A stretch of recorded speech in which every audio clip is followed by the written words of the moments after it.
we are talking about your workplace, your ministry.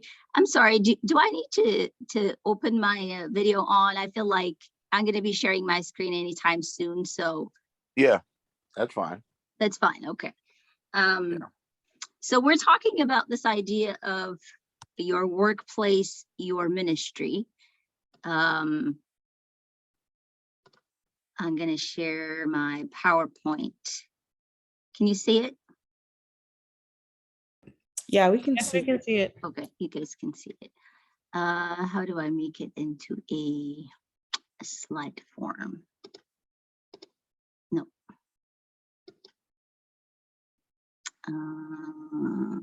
View. A full screen, not outline, not reading view. Can someone help me? How do I make it full screen? Or do you guys see it like one slide at a time? So you were almost at it. So go take your cursor back down to your right and then right there. Yeah.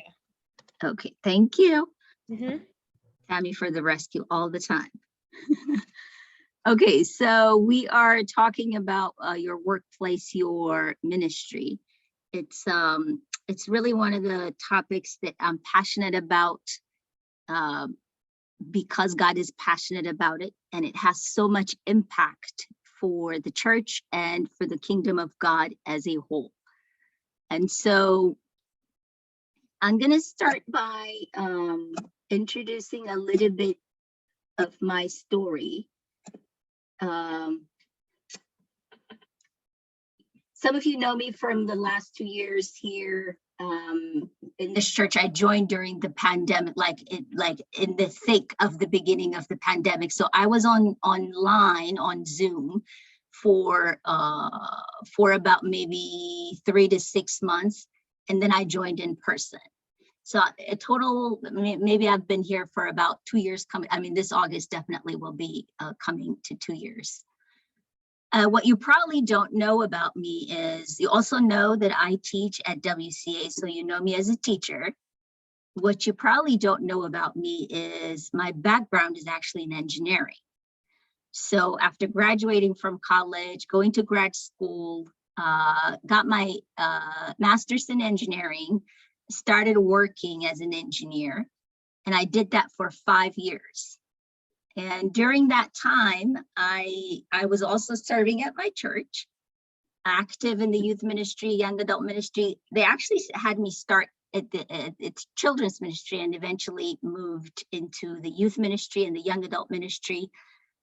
So close to the end of my time there, I was part of the 20-something, 30-something group of people, and just being active, engaged, and living life and doing life with the people of God. And part of my role was I used to teach Sunday school for that particular group. And during that time, I sensed that God was drawing my heart into ministry. And of course, my first reaction was, nope.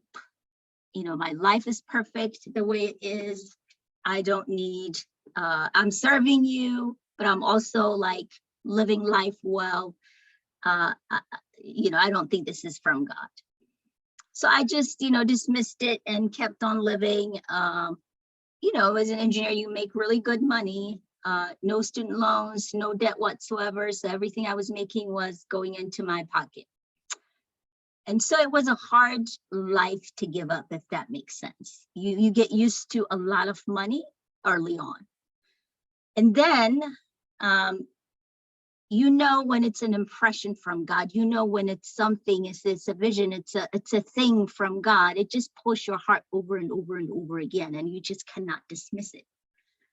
And on top of that, I felt like I was finding more joy on Sunday morning with my Sunday school kids than I was finding joy at my cubicle Monday through Friday. And so I had to make a decision, at least to be open to explore, is this really from God, or am I just mishearing him? So I shared it with a few people. I shared it with my church leadership at the time, and I felt like I shared with them, listen, I'm sensing that God is pulling my heart to ministry, but it really does not make sense. I don't come from a ministry family. I grew up around church environment. My parents, no one in my family line is in ministry. So it just, there was no, I wasn't seeing people modeling it in the sense that, you come from people in a family of ministry. It just none of that. And so I really didn't trust that this was from God. So I wanted to take my time, and I did. So I invited people to pray with me, and I told them, hey, this is what I'm sensing. I don't know if God is leading. I don't know, but pray with me. And so, plus I felt like I was already doing ministry at church. So I have my ministry here. Like there's no need to look for more ministry or anything like that. So anyway, church leadership prays with me, and we enter into this year-long just prayer and meditating and asking questions and thinking and talking. And at the end of that year, I remember it very vividly. I think it was around April of that year, it just became more and more and more clear that God was leading me in that direction. My heart was really getting fuller and fuller and fuller about it. And then I attended a church that is active in the gifts of knowledge, word of wisdom, prophetic word, and God was beginning to confirm it over and over again.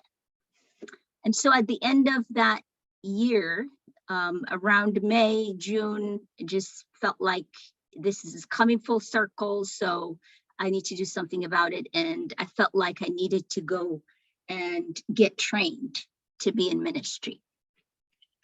Now, the hardest part of that was not writing my resignation and putting in I put in my 2-week resignation to leave my job and then go into ministry. So I obviously looked for some colleges and ministry seminaries and ministry people, places that train people for ministry. I felt like there was a connection and a pull towards the ministry in Chicago. So I applied. They offered scholarship. So I accepted. But then I have to tell my parents. And those of you who come from African homes, you know how much our parents love and value education and work and profession and career. So my parents absolutely did not understand this. Absolutely. My mother struggled with it. My dad struggled with it. They're like, how are you going to support yourself? Where is this leading? What are you going to do with your life? Are you wasting the opportunities and the gifts that God is giving you? So it was just very hard conversation. And to be honest, it was a very hard season. But I knew that God was leading me there without a doubt. And if I don't follow that direction, I will not really be living the fulfillment of God's purpose in my life. And so, I gave them time to wrestle with it and to kind of come to a place where they're like, at least can release me with not full understanding, but a sense of trust that somehow God is holding my life, that I would not be wasting my talent, that I would not be wasting my gift, that yes, things might look messy right now, but God is behind it all. And so I felt like we got to a place where my dad understood it, but my mom was still struggling it. And I'll tell you the details of what that did to our relationship and how much work we had to do to really come to a place of reconciliation. That is a testimony and a story in and of itself for another day. But she felt really hurt by my decision to go into full-time ministry, to give up engineering, to give up this life that is giving me everything that I need in this season. And she felt in some sense abandoned. And I just didn't know how to console her, how to help her process it the way I was processing it.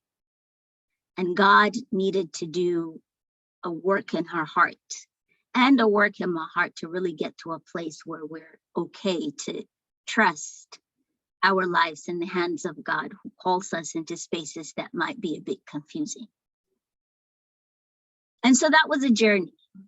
That was a journey in and of itself. It took a few years for us to really come to a place where she accepted it and that we can actually talk about it without feeling pain in our hearts. And God is still doing work in that area. And then I finished seminary and I felt like God was, opening up opportunities for me here in this area. One, to be closer to family, and two, I felt like the context of ministry for me is really this area. And so I came back 2 years ago and started teaching at WCA. So I'm sharing that to say, to just give you a little bit of context, to say that I know a few things and I have experienced a few things in the workplace. And then now I'm learning and experiencing what it means to serve God in the traditional sense of the word, in the traditional sense of ministry. And what does that look like to exist in those two spaces and be true to ourselves, be true to the gifts God give us, and live it out in a way it adds value to the kingdom of God.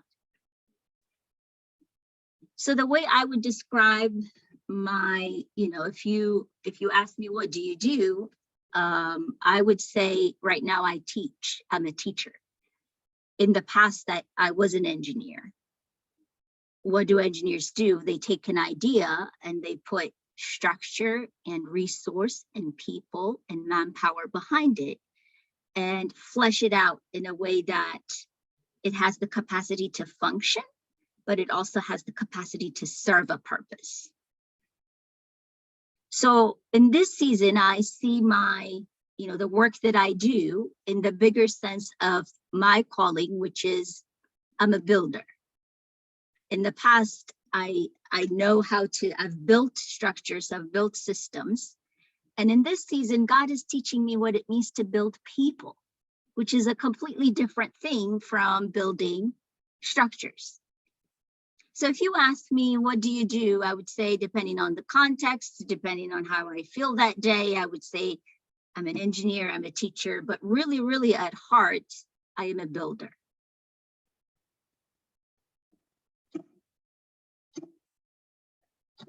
And that's what I want to talk to you about, is this overarching theme in your life and my life of how do we show up at the workplace? What are you here on earth to do? And we have a tendency to define that based on career path and what we pick to do and what we do daily. And some element of it is that, but at the heart of God's purpose for your life, who are you? What flows out of your heart? What flows out of your spirit and your soul in a way that when people receive it, it adds value to their life in a specific, particular way. But before we get into that, let me share with you a few things about work and why it matters.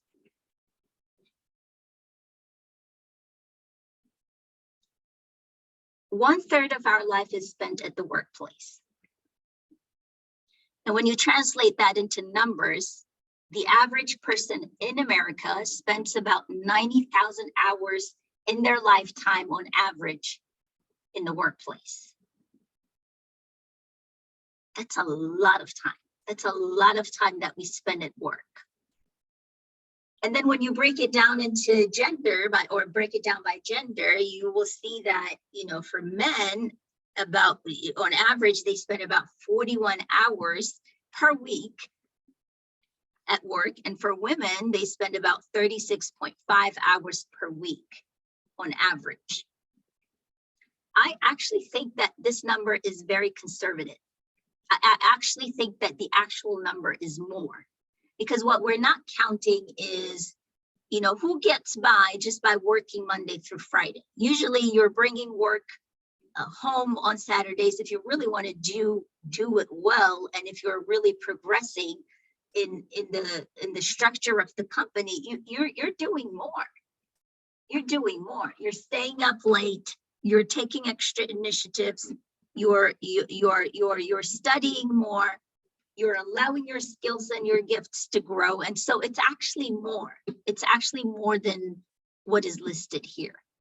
So then the question is, if we're spending this much time at work, then it matters, but it just doesn't matter to us, but it matters to God as well.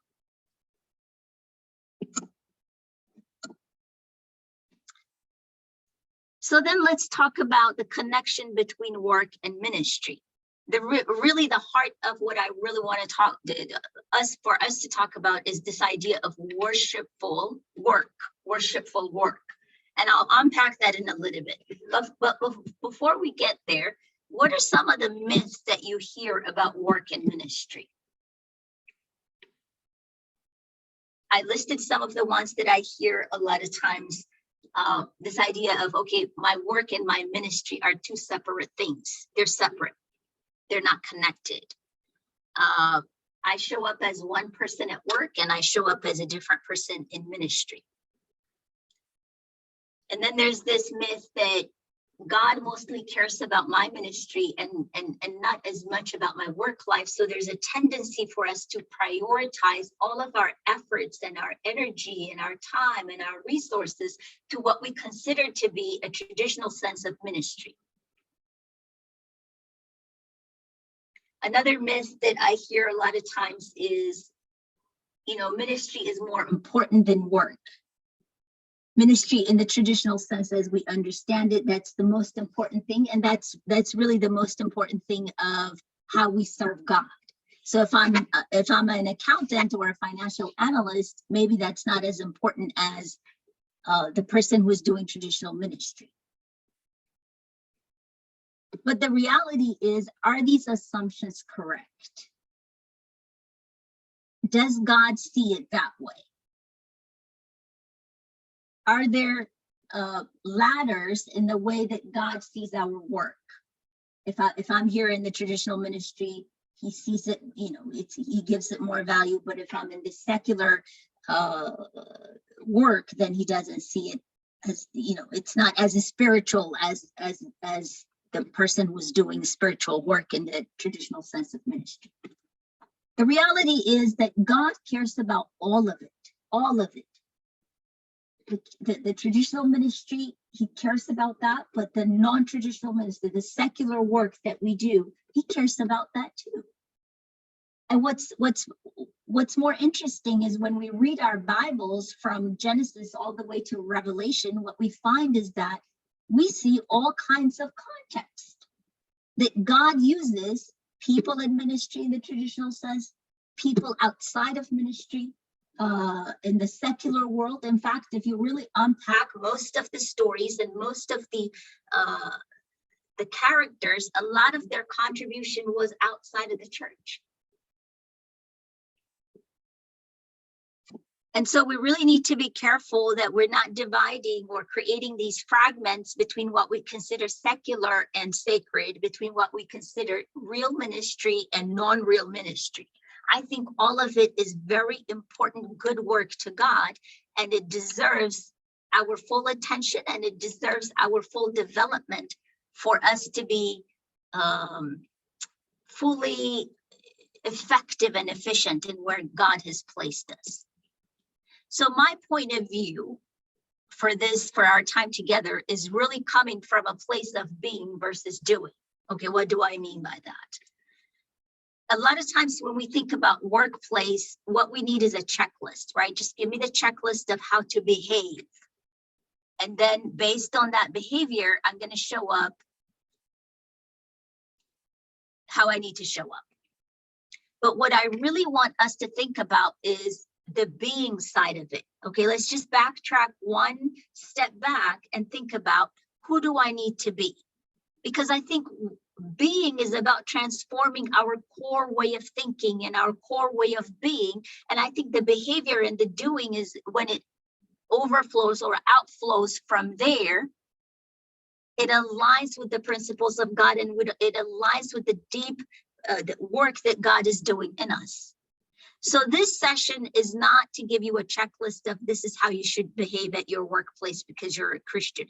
This is what you should say. This is you shouldn't say that or you shouldn't do that. It's not about that. It's really about being.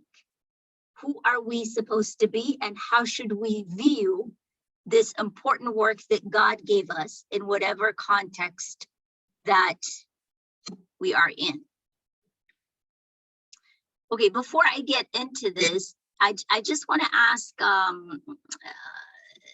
the people on the Zoom. I'm a teacher, so I like engagement. I tell my students all the time, talk back to me. Okay, I know the parents in this room are shrinking when I say that, but I always tell my students, I want to hear your thoughts, your ideas, how you're thinking through this. So talk back to me. So don't be afraid to talk back, whether you're putting stuff on the chat, or you want to say something, or you're asking question. Please feel free to interrupt it at any time and say something. What I wanted to ask is, how many people in this group are in full-time work right now? Before I get into this, you can put it in the chat, or you could just say it. Okay, how many people are in part-time work?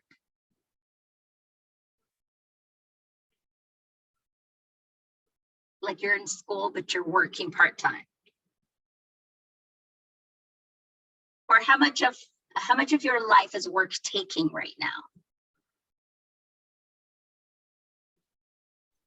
I'm working part-time. Okay. Part-time. I see you, Dylan. Part-time. Okay, so is it safe to assume most people are part-time? Okay, I see you, QJ. About to be graduated into the full-time club soon. Okay.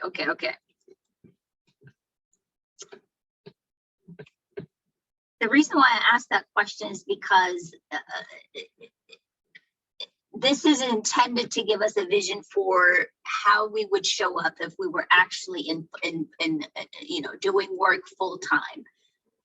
But I think the principles also translate into part-time work as well. Okay, I'm sharing this again. Can you guys see the screen? Yeah, we can see it. Okay, perfect. Okay, so let's unpack this idea of being a little bit more. One of the characters in the Bible that I absolutely love is Moses. And I'm using his life as a model for us to really think about work as an evolution of development that God does in our hearts to really develop us and build us into the persons that he created us to be for that particular context. So when I look at Moses' life, he lived a 3-segment life, right? He lived for 120 years. In the first 40 years, the 3 segments each have 40 years lifespan. So the first 40 years of his life, he was in the palace, living as one of the heirs or the sons of the king, being very close to power, decision-making, politics, diplomacy, anything that has to do with governance and government, and understanding all the layers and the dynamics of what that means is who he was in the first 40 years of his life. So if you were to meet Moses and ask him, hey, what's your plan for life? He would tell you, I'm probably gonna be, take over one of these positions here, be a king, be a prince, lead some of these aspects of governance. I would imagine that would be his vision. And then we see in that section where he also had issues in the sense that his identity was not fully formed, and also he had issues of anger, of communicating his feelings in a clear way. And so we meet that scene where he kills the Egyptian soldier with his heart to defend the one of the Hebrew brothers. And what happened there is that was the end of his time in, in the palace. And then in the next 40 years of his life, we meet him as a nobody in the middle of a wilderness where he is begging to be a shepherd and keep the sheep of someone else's property. And so if you meet him in that season and you didn't know about his life in the palace, who would you think he would be? Somebody with no ambition, someone who is very passive about life and is not pursuing anything and doesn't have much to bring to the table and is in this season in life. But I beg to argue that those 40 years in the wilderness were the years, the foundational years of his life where God did some of his best work in Moses's life are in the years of the wilderness. And those are the years of I call them the heart work, where God really began to deal with his issues, his identity issues, his lack of control over his emotions and his perspective about power and his relation to the Hebrews and how that affects how he relates with the Egyptians and where he's placed in that context. And then in the last 40 years of his life were the most fruitful and the most impactful of his life. And those last 40 years is the years that God takes his experience from the palace, his experience of understanding power and governance, and also having the capacity to challenge it, and couple that, marry that with the work that he did in the wilderness, and that is his heart for people, his heart, his love, and his passion to care for people. And God put those together, and this leader was born that was going to be able to accomplish God's purposes, to take the people, God's people, out of bondage and lead them into freedom. So the reason why I share that is because I want us to see our work life, our career life is really a spectrum, and it's an evolution where if we really allow God to do his work, he's doing work in some sense or another. In one sense, we acquire outside skills and talents and gifts that would allow us to show up in the world with some sense of value. But then he also needs the space and room and gives us experiences where he's going to form and develop our internal identity. And who we are internally is as much important as the skills and the gifts that we develop. And I think that we become most useful to God when we allow him to do both work and combine that so that he can use our lives to add value in some sense. And that's the perspective that I'm coming from, is I want you to see that your work life, your career life is going to be an evolution where God is doing, equipping you externally, but God is also doing work internally. And that we have to hold the spaces in order to allow him to be able to do both. So this idea of worshipful work is birthed out of this concept where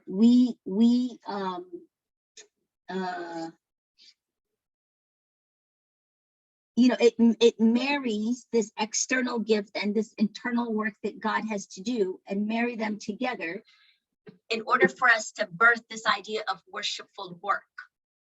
Worshipful work is work that is driven by passion, but it's also driven by purpose. Meaning that me being present in this context, in the work that I'm doing, God has a purpose for that, and I'm aligning myself with it. I'm aligning myself with it. So I want to share with you a few characteristics of what worshipful work is, and then we'll get to some discussion points about that. So first thing I want to share is worshipful work is sacred and it is a form of worship. Work in general is a form of worship.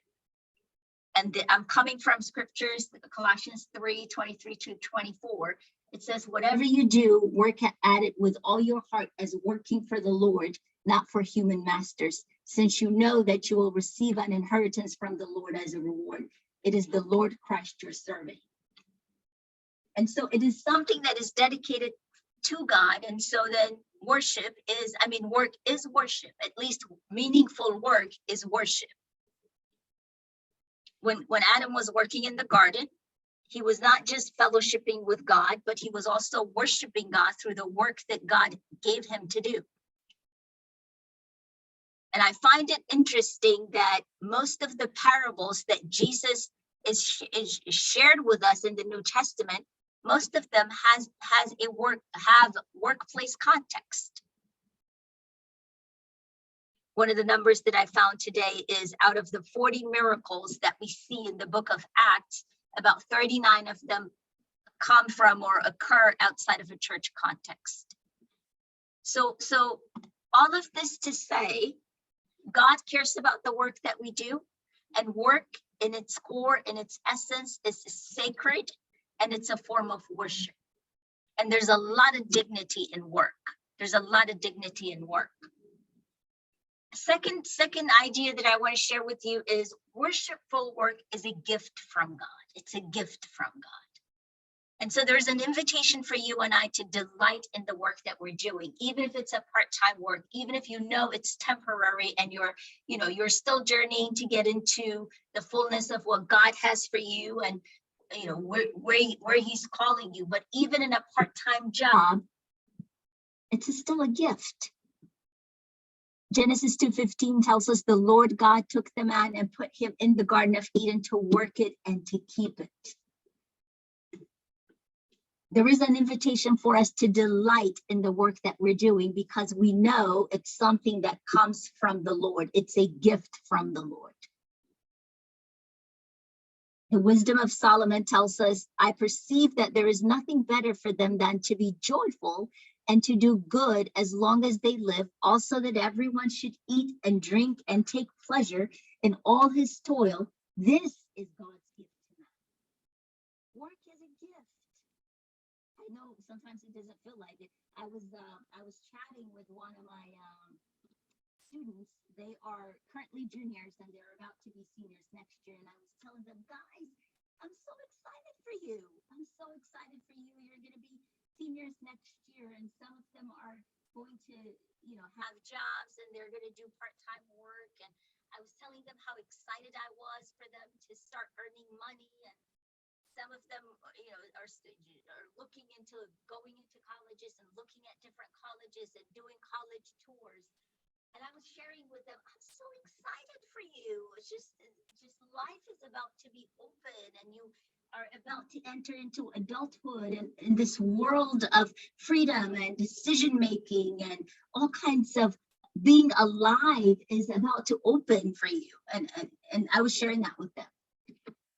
And one of them said to me, oh, I'm not excited about that. She said, I want that old money. And I'm like, okay, what is old money? She said, the kind that you inherit from your parents and you don't have to worry about anything. You don't have to work. And it's just, easy. And I'm like, are you sure that's the lifestyle of people who have old money? I think everybody works, even people who have old money. They have to work to maintain, quote unquote, their old money. So I'm sharing that to say there is joy in work, whether it is work that we do because we have to go out and earn money, or whether it's work we do because we choose to, whatever the case may be, work is a gift, and there's a tremendous amount of joy that comes from that. Another thing that I want to share with you is that part of the reason why I delight and rejoice in the work that I do is because God gives me the talent and the gift, the ability, the strength, the health in my body, the sanity in my mind. All of that is God's gift. And so part of how I say thank you is by appreciating the work that he has given me, because he has kept my body healthy. He has kept my mind sane. He has given me emotional health. He has given me gifts and talents for me to show up in the workplace some kind of way. And so when I show up at the workplace, I say, thank you, Lord, for all the gifts that you have given me. I love how Paul puts it in 1 Corinthians 15:10. He says, but by the grace of God. And this is the emphasis I want to put here on this verse. By the grace of God, by the grace of God, by the grace of God. I am what I am. And his grace toward me was not in vain. On the contrary, I worked harder than any of them, though it was not I, but again, here is the phrase, the grace of God that is with me.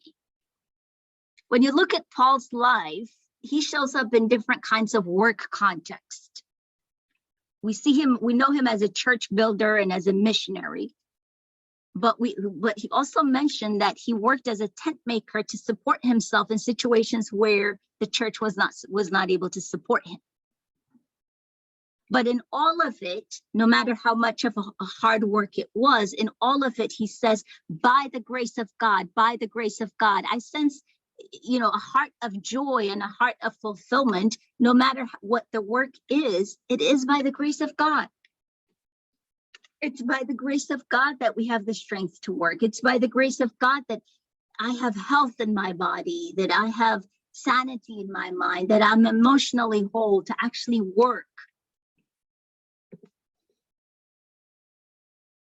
And I think that's the same sentiment in some sense that God intends for you and I to have when we approach work or think about work, especially work that feels not as much exciting. Here is another thing that I want to share with you about worshipful work is this idea of character, integrity, and excellence. It really matters. It really, really matters, especially as Christians. It matters that we have character in the work that we do. It matters that we have integrity in the work we do, and it matters that we have excellence in the work that we do. If I had time, I would have unpacked the life of Daniel to really show us and as a blueprint on what it means to have integrity in the workplace. One of my mentors that I had a few years ago back in seminary told me, you have to decide who you're going to be and your boundary lines now in this season. You have to decide. And he said, once the opportunity starts coming in and God develops you, and as you get developed, things happen.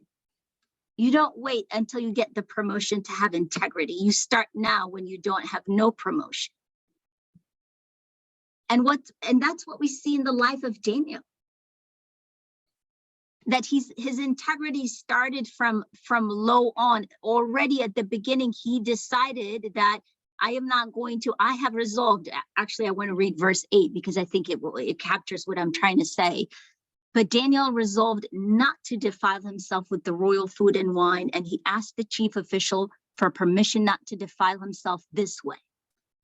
And then it goes on to tell us that they didn't want to eat the food that was being sacrificed to idols, so they asked to eat only diet that's based on vegetables. And then God came through, and they were found to be much more healthier and vibrant than the ones, who were eating the food that was being defiled that was being offered to idols.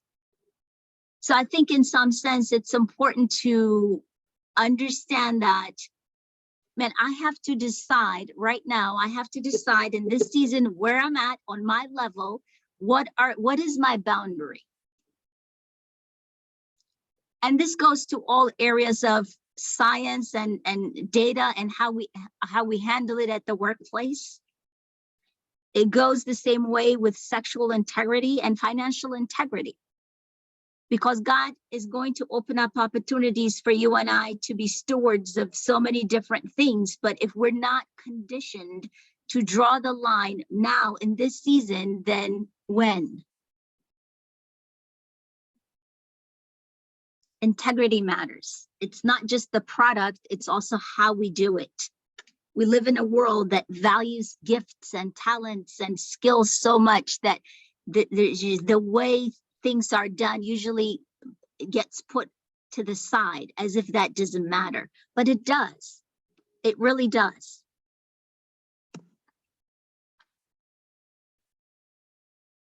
And I think this might be my last point. Wait a minute, I think I have one more, and then we'll get into talking about things, discussing things. Okay, so understanding worshipful work in the context of the fivefold ministry. I wanna make a connection between how we see the fivefold ministry and our role in the workplace. We know, everybody knows, the fivefold ministry is given to the church so that we have structure in the way we do work in the church and in the way we accomplish things for the kingdom of God. The Bible tells us in Ephesians 4, it tells us that he gave some as apostles, some prophets, some evangelists, some pastors, and some teachers. Now, this exclusively is used in the church context, but what I want to show you is I think there's patterns and behaviors of these gifts in every person that can be applied and used in the workplace context. Okay, what do I mean? Okay, I'm glad you asked. Let's take apostles as an example. When you think of apostles in its most basic sense, it just means church planter, multiplier, growth. So the apostle has this capacity to start something and see it grow. So in the church context, it shows up as people who are church planters. It shows up as people who are missionaries or people who are starting different kinds of things that directly affects the church and how we do work in the kingdom of God.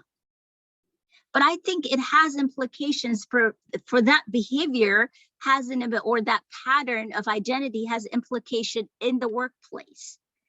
It might show up as entrepreneurial. It might show up as somebody who's starting an organization or a space for others to come in and have structure and have capacity for them to be able to exist in that context with their gifts. It shows up as business leaders. It shows up as people who are starting businesses. And the reason why I want to make that connection is because we think these are only sacred gifts, so they only should be used in the church. But I'm saying, yes, that is true, but I think there's patterns of behavior that also has implications for the workplace. If we think about the prophetic gift, a lot of times we think of it as forthtelling, or, you know, people who have a special gifting in terms of word of knowledge or wisdom, a sense of discernment. And yes, that's definitely how it shows up in the church. But if you look at some of the prophetic books, you also see that they were forthtelling, but they were also foretelling. Okay, what does that mean? Meaning that they would see what God said and his promises and his standards and call people to elevate themselves to that standard. And so it's a gift that challenges dysfunction. It's a gift that protects those who are not protected. It's a gift that makes room for those who don't have room. Are you all with me? Yes, I think this is great. I've never thought about like the fivefold ministry outside of like the church. So this is very interesting. Okay, I do want to hear your thoughts. Okay, so, and then the same thing with the evangelist is it's a gift that is very strong in persuading people with an idea, but it's not just persuasion, but it's also allowing people to take action. There was no one like like the evangelist who would tell you about Jesus, but it's not just telling you about Jesus. Then they would, bring you into the kingdom and actually make you part of the kingdom of God. And in some sense, that also shows up in the sales world as well. If you are a fundraiser, if you a person who sells ideas and products and has to bring in buy-ins from different places. The pastor's gift, I think, at heart is really compassion. It's a shepherd's heart. It's those who are always mending, who are always uplifting, who are always encouraging, who are always nurturing. So any work that requires compassion and a sense of people-centeredness, that's the word I'm looking for, people-centeredness, heavy on relationships, heavy on community building. I think that's the way it would show up, that pattern would show up. And the teachers are those who bring clarity to our lives, and they take these big ideas and break them into smaller ideas that are digestible, and also allows us to be able to have a more deeper understanding of a bigger concept.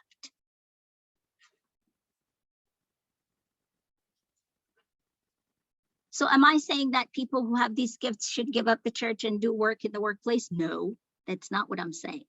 What I am saying is we have to be intentional about looking for these patterns of behavior that are rooted in the spiritual gifts that God has given us, and to not fragment that, but to allow all of it to show up both in the church and in the work context that God is going to place us in.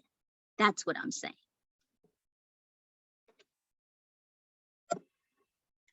Okay, this is my last slide, and this is where I want to talk about worshipful work honors the work Sabbath balance. Sabbath is a big thing. Rest is a big thing. God cares about rest. One of the passages that I'm personally struggle all the time is this passage that says, remember the Sabbath day by keeping it holy. 6 days you shall labor and do all your work, but the seventh day is a Sabbath to the Lord your God. On it you shall not do any work, neither you, nor your son or daughter, nor your male or female servant, nor your animals, nor any foreigner residing in your towns. For in 6 days the Lord made the heavens and the earth, the sea and all that is in them, but he rested on the seventh day. Therefore the Lord blessed the Sabbath day and made it holy. There's a lot to unpack in here. But really what I want to emphasize and what I want to bring, highlight is this idea of whenever you decide your Sabbath day will be, are we intentional in honoring rest? Especially if we are in this work and you're thinking longevity. I want to persevere. I want to be in it for the long haul. I don't want to do this work for the few months and 1 year and then give up and then not burn myself out. If we're intentional about longevity, then making rhythms of rest and work that works for us is extremely important. Extremely important. Even God rested on the seventh day. He created everything and he saw that it was very good, very good, very good, very good. For 6 days, it was very good. On the seventh day, it says he rested. Even God honors his own limits, not that he has any, but I think he was modeling it for us so we honor our limits. Because once we start stepping out the limits that God has placed on our mind and our bodies, that's where we start fracturing. And so instead of functioning for the long haul, we become these lights that burn for a little and then we lose that light. So one of the things I want us to talk about in a little bit is then what is rest to you? I'm using the word Sabbath, but I hope you understand what I mean. What I mean is what does rest look like? What does deep rest look like for you? And how do you honor it in your life? Okay, I feel like I've been talking for a lot. Yeah, thank you so much, Moran. Oh, you were gonna go into more questions? I mean, go ahead. I mean, whatever you have in mind, go ahead. Yeah, I did have a question about, so going back to your story that you shared in the beginning Mhm. about, you talked about some challenges that you had when it came to communicating with your parents about this impression that God had placed on your heart, as far as like really pivoting, because you had spent all this time within the engineering field and loving that and starting up a career in that. But then there was like a almost not a 360, but you had to entirely kind of shift and study, you know, just pretty much from scratch because you were doing a new major and all of that stuff. But how would you say, like, because I would say that I have a similar story as well, but how would you say, like, in that process now that you had transitioned and now you're, walking it out, as far as like the impression that you had in your heart to teach God's children? But would you say that every step of that way, while you were doing your studies and everything, was always, highs, or were there some lows? And if there were some lows, how would you say that you were able to overcome those?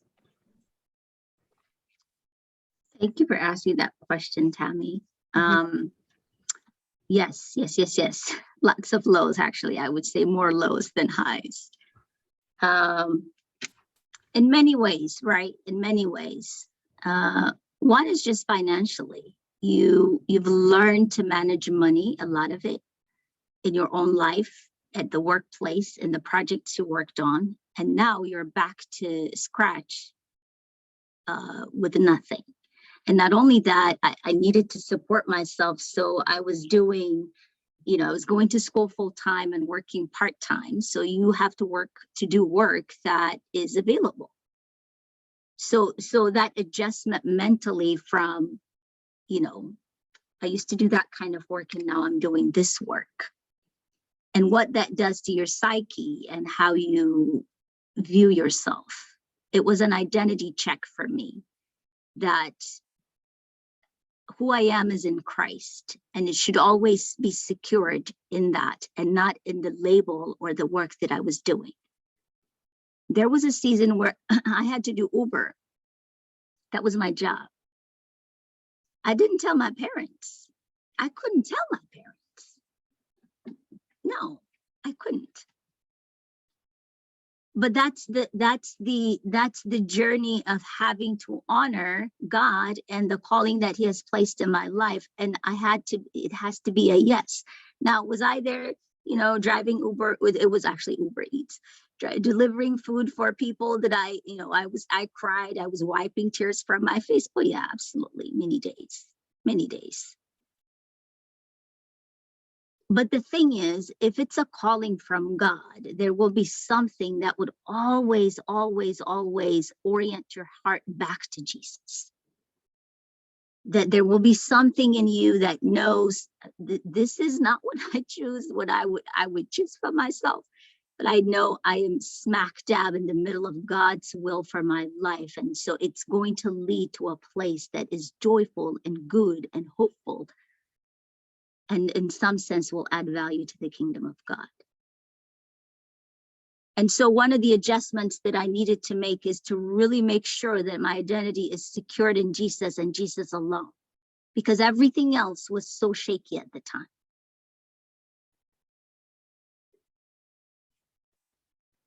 I don't know if that answered your question. Yes, you definitely did answer my question. And I'm gonna also keep an eye on the chat to see if anyone else had any questions, but I did have another question, but more like a comment. I'll see if a question comes out, but how would you say you went about, I would say in this, like you were sharing about how in this generation it's all, um, about, so you didn't say it verbatim, but like sort of creating that impression, or like social status or whatnot, and in the context of like, when you go out and about and everyone's all about, they're not directly asking about stats, but pretty much with the line of questioning about, oh, so what are you majoring in? And sometimes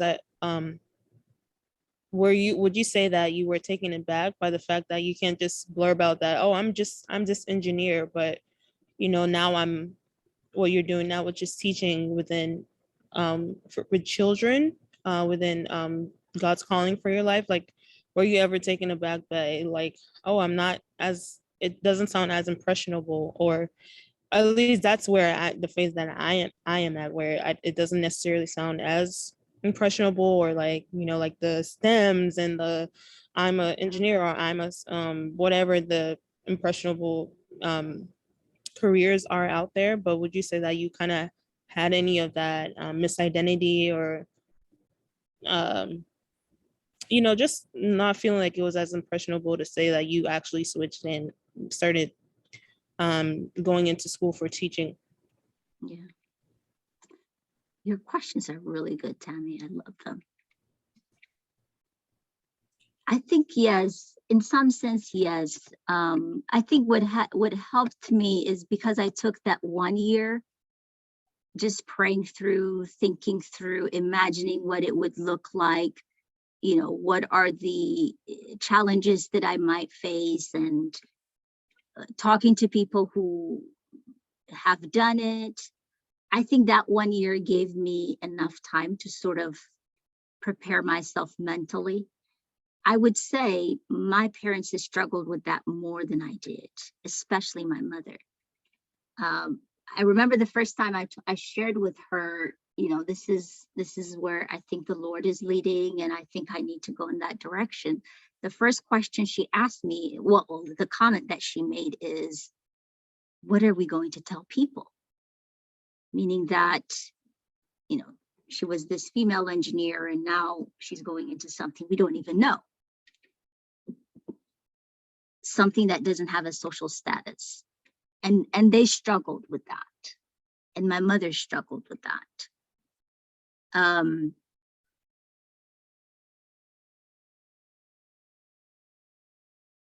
I think one thing that I have learned during that journey is to really give God to work in people's hearts. That I can hold space for her to express her emotions, hold space for her to articulate what she was feeling in that moment, and not try to dismiss her or defend my decision, but allow God to really take time to work in her heart, but also to work in my heart, because on my end, I was feeling like, man, maybe I'm not even supported in this decision. And so it created this room for God to work in both of our hearts. He showed up in my life as the ultimate supporter and the ultimate provider and the ultimate encourager. And he showed up in her heart as a comforter who gave her hope that, no, your daughter is not growing backwards, she's growing forward. But it's a daily struggle. And there's no shortcut to it.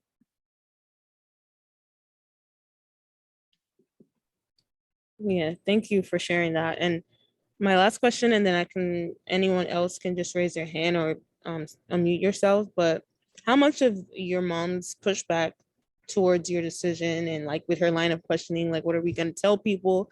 You're not like this statusy, like, oh, look at my daughter, she's an engineer anymore. But how much of that would you say you internalize?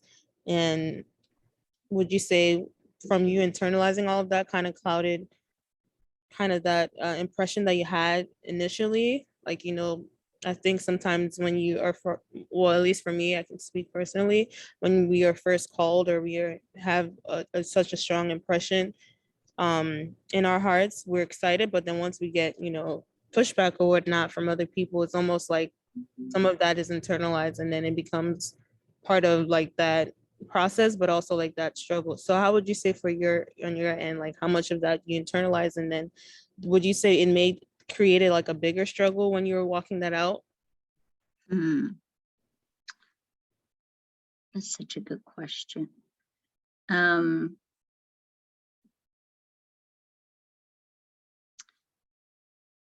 I would say I had a strong support system in the journey. So, my people who were over me leading the church, they were aware of what I was going through in terms of like processing the decision before even getting there. And I think that support system carried over. I wouldn't say I internalized that, I internalized, my concerns were different. Let's just put it that way. My concerns were different from, my mom's concerns. My mom's concern was, okay, she's giving up this whatever, and now she's going into something we don't even know what it is. My concern was, where is this leading? Like, I didn't have a clear articulation of, this is where God is calling me into. A, I'm going to do this. B, I'm going to do this. C, I'm going to do this. D, I'm going to do this. I didn't have this step by step plan all laid out. And that was that was more of a faith journey. That's where I needed to grow more than, my mother's concern, if that makes sense. So a lot of the struggle that I had was like, I just don't know where this is leading. So when people ask me, what are you going to do with that? I didn't have a clear answer yet at the time. And so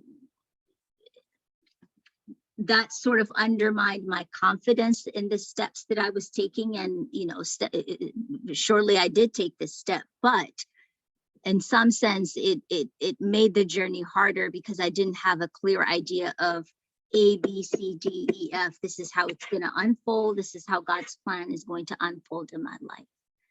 And so that was where a lot of the concern for me came. And that was completely different from my mother's concern, if that makes sense. Yep, absolutely. Yep, thank you for sharing that. And Jalen had a question in the chat. He says, what are some of the ways, based on your experience, you've learned how to, okay, wait. You've learned God used the workplace to prune and develop you for the kingdom. Right. Yes. Okay, I love that question. Many ways, right? Many ways. That's part of the reason why I shared Moses's story as sort of a blueprint for how God works in our lives, right? It's an evolution of growth. And he works both externally, but he also works internally. So in the workplace, there's character development. There is ways we learn to speak or ways we learn not to speak. There's ways where we learn patience, and there's ways we grow in frustration. There's ways where God challenges our own insecurities, right? My own insecurities. There's ways where God challenges my identity. Where is it placed outside of Jesus? There's areas where God uses the workplace experience to highlight areas of my emotional maturity and emotional capacity that's still not yet fully developed. And so there's multiple experiences and layers to it in the way God uses the workplace to develop me for the kingdom work. Currently I teach, I've said that before, but I really see my role more as a builder, a people builder. I teach my students pre-calculus and calculus and some engineering courses next year maybe. And there's a transactional element of our relationship where they're taking knowledge from me and I get paid in exchange. But it's more than that, right? I see my role as a builder. And in that process, that workplace challenges my patience when I interact with my students. It challenges my capacity to show up for the students in context outside of what is required of a teacher. I had a student who came to me, I don't remember if it was last semester or last year, who with tears are streaming down her face. Tears are streaming down her face. And she said to me, Miss Maria, my thoughts are so dark. They're so dark. I cannot even begin to tell you how dark my thoughts are. She said, all kinds of things about she struggles with just her thought life. And I sat there and listened to her for an hour with tears streaming down her face, because she's so afraid and she feels so condemned and guilty that, she grew up in the church. Her parents are Christians. They go to church and they worship, all kinds of things. And she felt so condemned and guilty that yet her thoughts are dark, and so I had to listen to her and hold space for her to express what she was going through, and pray with her and walk with her through the mess of what she was experiencing at the time. But all of that is a sense of development that comes from the workplace. It's not just the skills to teach math, but it's also to show up as a person who, with our gifts, in the sense that God has called us. I don't know, Jalen, does that answer your question? Now you're making me curious to ask you that same question back, because I know you work.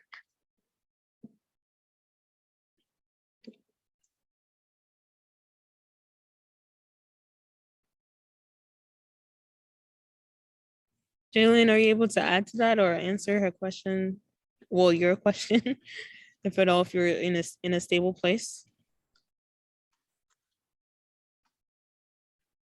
If not, anyone else can go ahead and ask the question. So go ahead, Jalen. Hello? We can hear you. Oh, sorry. Yeah, I'm actually doing dashing right now. But yeah, no, that was good to hear.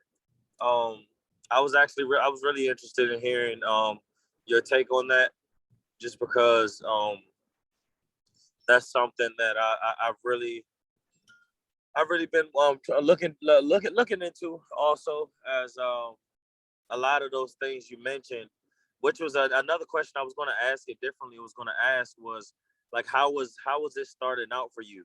Because I know it has challenged a lot. Like you said, it's exposed a lot of areas that I need to grow in. It's shown me strength. It's shown me weaknesses as well. It showed me just how not good I am at a lot of different things. And it caused me to draw more attention to them in prayer. But I guess I was looking, I can kind of feel as though, because I am a believer, I'm automatically going to step into the workplace and just be a flawless representation of Christ in every area, and everything is going to be on time, and I'm going to respond in the Christ-like way in every situation, and everything's just going to be perfect and dandy. But I realize in a lot of areas I am not I am not good at. And it was just really encouraging to hear you talk about the growth and the development, because through the lens that you spoke about, now I can see, okay, I'm viewing it through a different lens. Like, God is actually giving me an opportunity by his grace to grow in these areas. By his grace, thankfully, he's revealed them to me, and he's allowing me to work on them. So yeah, those are just my takes. I don't really have much more to add on to it than that.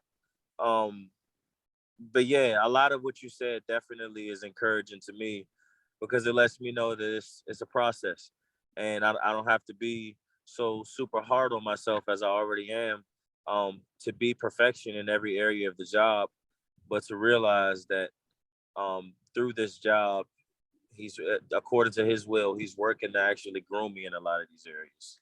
So yeah, thank you for that response. I appreciate it. Thank you for sharing, Jalen. That was so good. One of my favorite stories in the Bible is a story where they're insulting David. And one of his guys said, "Man, why don't you just kill that dude? Why don't you do this?" He said, "How do you know the Lord didn't send that man to insult me so he can know what's in my heart?" And the reality is, God knows what's in our hearts, but He'll allow you to go through certain circumstances, even in the workplace, so that you can know, I think this is an area where there needs to be growth. There's an area where I'm struggling. There's an area, and I think that's a very important point. You look at the story of Joseph. I mean, this guy was a A+ worker in Potiphar's house, and look at how he got lied on. What do you do when you get lied on, for something you didn't do, or falsely accused of something that you didn't do at the workplace? I mean, what would you do? Has that been something anybody's ever experienced before? Mm-hmm. So good.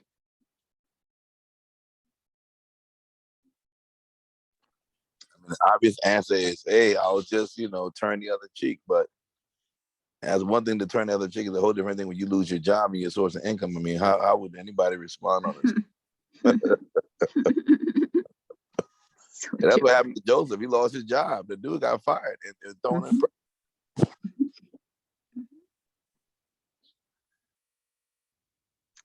Yeah, that's tough. I don't know about lying, but I know I definitely have experienced working in my school district in the DCPS, a Title I school. I've definitely experienced my fair share of conversations that have been had behind my back, things that have been said. And I'm like, what? No, I've never said that. Huh? No, I never did that. She said what? He said what? So I've definitely experienced some of the he say, she say type of things, but I can't imagine something to the effect that I would lose my job. Yeah. Yeah. I mean, I could give the sound good response, but if it's one thing I've been learning in this season, especially with this job, which is why I kind of asked that question, is all that I am is by His grace, and I can never think that I'm more than anything. Like I am what He permits me to be, and yeah, it's definitely been a humbling season for me. So I have no idea. I would hope that by the Spirit I could respond in a Christ-like way, but I have no idea until that moment comes. Yep. It's been a daily growth for me. It's been a daily growth. There are days where I feel like I pray, Lord, this week, today, keep me from yelling at this one student who's just been pushing and pushing and pushing. Yeah. I think not to sound too Christian, but like I've had situations like that happen, not necessarily to the extent of lying, but there was in my previous work experiences where the lead staff directors, it's almost like my reviews were always bad, but like the experiences that I had within like my coworkers and like the children that we had to look after was not that. So I'm like, are you guys just trying just to be hateful? Or it was very frustrating. But I realized that as a child of God, like a lot of times, parents will give us like gift cards and stuff because they're seeing how I was impacting their children, and they would always be upset. But I'm like, because of the light in me and because I am a child of God, he in my situation, He sent other people to defend me on my behalf. Like I didn't even have to raise my breath or even try to address them. I would try at times to address it with them, but at some point I just kind of gave up, and they were just being hateful. But I realized that there were people that were set in place to kind of speak on my behalf, that because of you, my child has had the best summer, and they were learning to be more sociable and interact with different things and arts and different games. And so I was like, that was them speaking on my behalf. I didn't have to. If they could hate me all they want and say bad stuff and put negative reviews on our evaluation sheet, but I felt like I had other voices that were defending me. Praise Jesus for that. Yeah, that's good. That's good. Yeah, I mean, I think I'm learning more and more not to have to fight for myself or defend myself in anything, because, God never leaves Himself without a witness. And I refer back to the story of Joseph. That guy, I'm sure he was disappointed.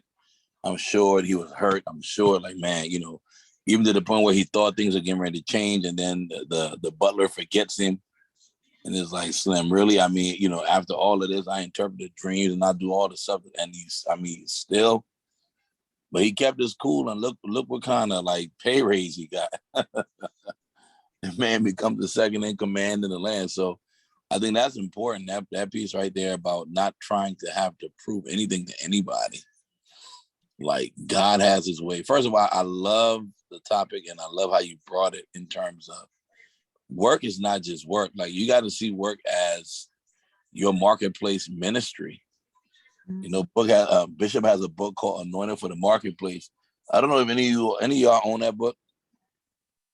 No, not yet. You need to get that book. I need to. Not yet. Yeah, I want to read it. Get that book in your life. It will change your whole perspective. Because I think a lot of times we just see we try to treat it as, you know, the Sunday morning everything is sacred, and then Monday everything is secular. There's no dichotomy that exists. Yeah. Wherever you go, that it is what it is. If he's there, you're there, you know, and it's kingdom transactions. So I think it's even more important for those that are working in the quote unquote secular arena. You know, you're more valuable, if I could say that, you know what I mean, than even some of us who are pastors on. I mean, we're just there to train up and equip, but you're doing the work of ministry wherever you are. And I think that's a valuable thing to consider. You can't go out there and just, oh no, you know, this little light won't shine on Sunday morning. Yeah. On Monday when they getting on your nerve, or they cussing at the counter. Or I talked to one of our young adults the other day. She said, look, my manager is a Satanist and the assistant manager is gay. What do you do with that? Yeah. How do you manage in that kind of environment where your manager tells you your God is not powerful than mine, and the assistant managers are practicing homosexual? So like, that's the kind of world that's waiting. You know, it's important these days we get about this life. That's what I'm saying. Yep. I don't know what time we're ending, but if people have more questions. And normally we'll wrap about this time or a little bit after, depending on the question. So I do have one more question for Moran, since I resonated so much with what you shared, but kind of going back to what you were sharing about how you had some uncertainties that you were like, what are you going to do with this, X, Y, and Z? So how would you say those uncertainties or unanswered questions within yourself, like that you already had and you thought about, or you tried to think about, how would you say that it didn't, what am I trying to, like, did it pose like an insecurity or like raise an insecurity within yourself as far as like not knowing what point A to point B was? And then would you also say that you kind of, did it also make you project that onto others, like almost feeling like you had to have an answer for people, if that makes sense? Yeah. Your questions are so good, Tammy. I love them.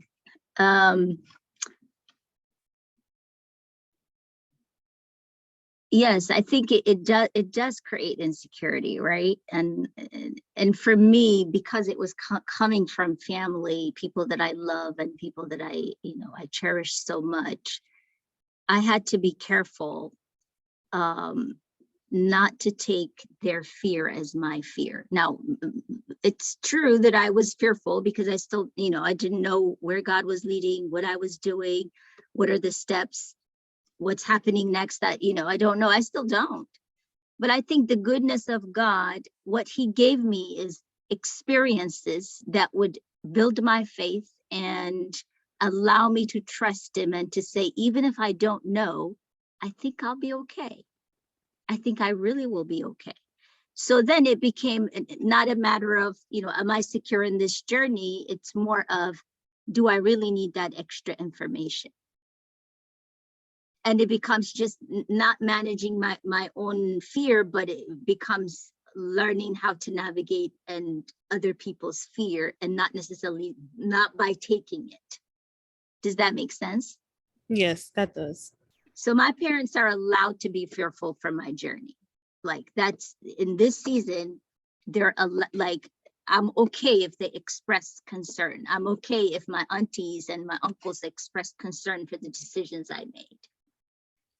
But do I take that as my own? No. Why? Because in the past, ever since I made the shift and started following God, he started giving me small experiences that made me feel like I think God is here. Like he is here in my life. And one of those seasons came not last summer, but the 2 summers. So my seminary was in Chicago. I ended my season there. My job ended in June, and God opened a door for me to come here to work for WCA, but the work is going to start in August. So there was that 3 months gap where I didn't have income and I didn't have a place to be. And so it was a really, really hard season. And then, with the church I was connected to, that I was part of, the founding pastors had this huge place with big acre property. And it's just the 2 of them. Their kids have graduated, they're grown. All of their 4 kids have married and have gone out. They have like 15 grandkids, and they're in that season of life where they have so much to give. And somehow through connection in the church, I ended up in their house. And I tell you, it's one of the most formational 3 months of my life I had spent. Just God completely, I cannot even begin to describe to you how much what I've gained from that relationship. Making meals with, we call her Mother Deborah. And just sitting at the dinner table with them, listening to their stories and God's faithfulness over 40 years of ministry, and what it takes to have that kind of longevity in the kingdom with so much integrity. And the way it transformed how I see what service looks like, and what it needs to be rooted in Christ, and just what it means to love people well. And that was just one example. I can give you so many examples of just God showing up in so many ways that just blows my mind. And I end up saying, I think I'm okay. I'm really okay. So then in this season, it's just allowing people to voice their concerns and let it be without feeling like I have to explain. But at the beginning, it wasn't like that. I felt like I had to justify my decisions. I felt like I had to come up with so many different ideas of like, maybe it's this, maybe if I say this, they will be okay, or they feel secure. But I thank God that he gave me experiences, for me to completely trust him and know that I'm secure in his hands in this journey. Thanks for sharing that. That was really helpful. Okay. Does anyone have any more questions, so we can go ahead and close out?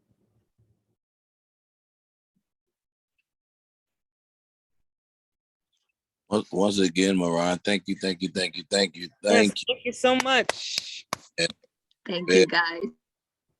Very, very clear and excellent, excellent presentation in terms of the marketplace and ministry. I think we might have to revisit this conversation sometime in the upcoming weeks. I know we are getting ready to transition to some in-person meetings. Tomorrow night, we'll be discussing the details of what that means, but we'll like to, at least for the next several weeks, just kind of being that a lot of folks are down from school, and we'll do a hybrid where we're still going to have the online platform open, but we want to have some in-person face-to-face and have some meals together and really just sit down and enjoy, the fellowship and the word. And so that's what we're getting ready to transition to. So those of you that are all the way in Houston, Texas, hint, Shanza, we'll still be connected. It's just that you won't get to drink our soda and eat our bread. That's all. Until we see you in August, by the grace of God, when we come down. Yeah. And Jalen, I know you're doing DoorDash, but you might have to dash away up for an hour or so and hang out before you continue your coin game. But yeah, this has been good. This has been good. Tammy, Yes, sir. Yes, sir. yeah. All right. So if there's nothing else, Jean.